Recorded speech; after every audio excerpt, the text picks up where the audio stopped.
Parshas Moshe promises the Jewish people that when they cross into Israel, they will be able to build a very special place, one where they can offer up their sacrifices.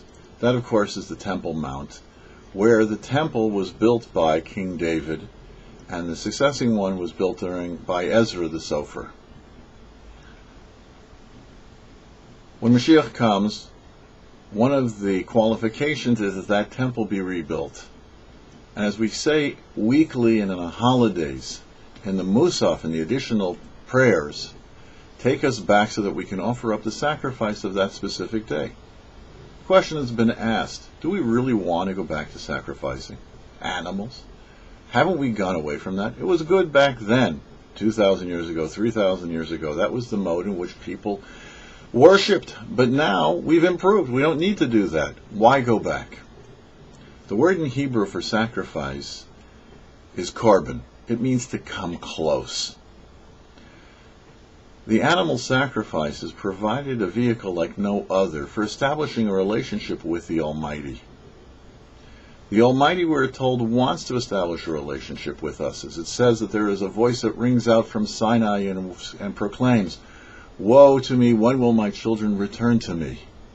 So the Almighty wants to establish a relationship with us. We pray daily that the temple be rebuilt so that we can reestablish those sacrifices and reestablish that great connection. What are we supposed to do in the meantime? Every act that a person does, every expression of goodness, of mitzvah, every deed of charity, connects a person to the very will of the Almighty. We're told that the will of a person is an essential expression. We're patterned off after the Almighty, and therefore we're led to understand that when we do God's will, that mitzvah, that good deed, that expression of charity, we are connecting to the very essence of the will of God. And just as our essence is not limited to any specific part, so too also God's essence is unlimited. So if we were to connect to the unlimitedness of God, it would be through doing this act. By doing so, we make a dwelling place for God here below.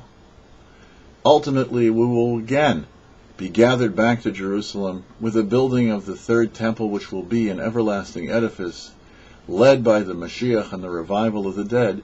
May we merit it speedily in our day. For the YouParsha, I'm Herschel Finman.